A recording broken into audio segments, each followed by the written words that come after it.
That's one of the trip. My husband went to Florida fishing. That's before we saw that picture on the wall. That's the fish, shellfish. He got it.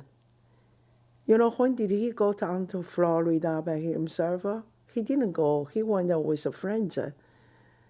He was study to take a 3 months graduate course for prepare board exam in New York. And then in the class, he met one of his buddy. The guy used to do residency in Baltimore.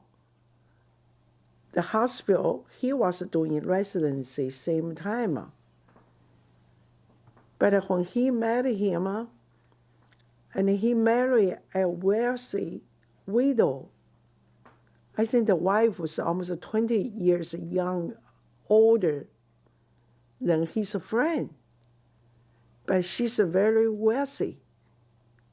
This afterwards, he tells me, my husband told me all this story.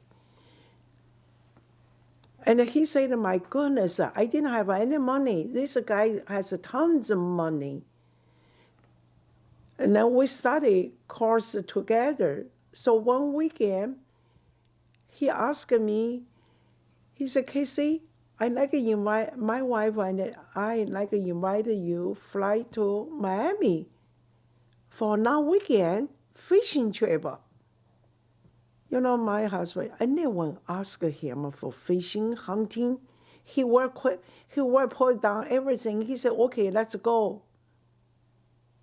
So he said that he was waiting, want to go fishing so bad, so he has this good chance.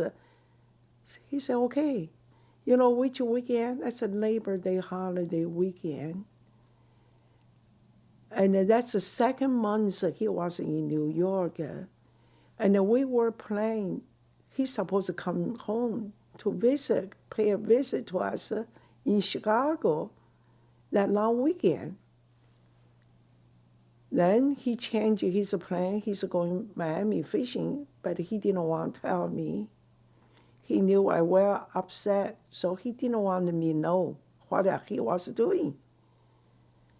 So then he told Eddie, told my brother, because I always call my brother. Every day he goes to their apartment. My brother is already married for dinner. So we always make a phone call. So when he was with the family have a dinner time, he didn't have a phone. So he told my brother, he said, if Jennie called from Chicago, can you tell her a story? He said, what? I'm going out of town fishing with my friends, with my buddy, and I'm not going back to Chicago this weekend. When she calls, just said, I have a big exam coming Monday. I'm studying. I don't have time to talk. Even I don't have time to come to your house for dinner. I took it for granted. I saw that he was studying that weekend, and then supposed to take a big exam on Monday. I didn't have any slight idea he flew to Miami fishing. What's happening? All these things come. Then when he got this fish, he said he bought this fish. I didn't have that picture.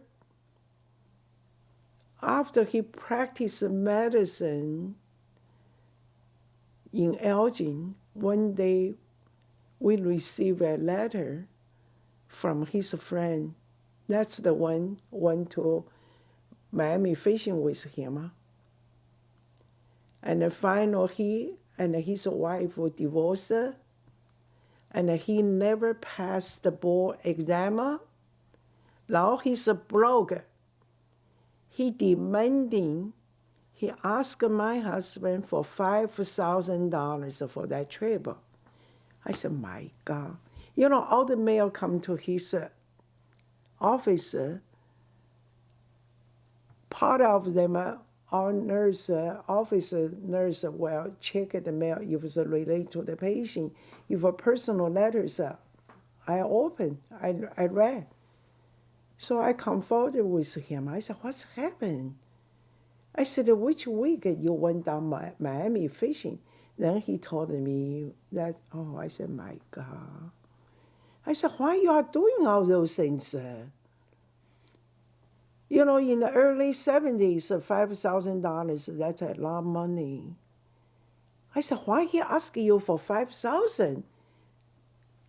He said that we stay in the 5-star hotel. We rent a 5-star fishing boat, and we have a guide. Maybe the whole trip was 5,000, so he wants me to pay the whole trip with 3 people. You know, I took the letter to see our attorney. I said, I just want to justify. I said, that trip won't cost them 5,000 because the case is only one person. You know, if I know our personal attorney advised me, Jennie, please write a check and give it to the guy. Don't say anything. Just mail a check to him. I said, my God, that's my husband. So anyone ask him fishing, hunting, and he will go with you. Even he knows he doesn't have money, he thinks you will pay for him.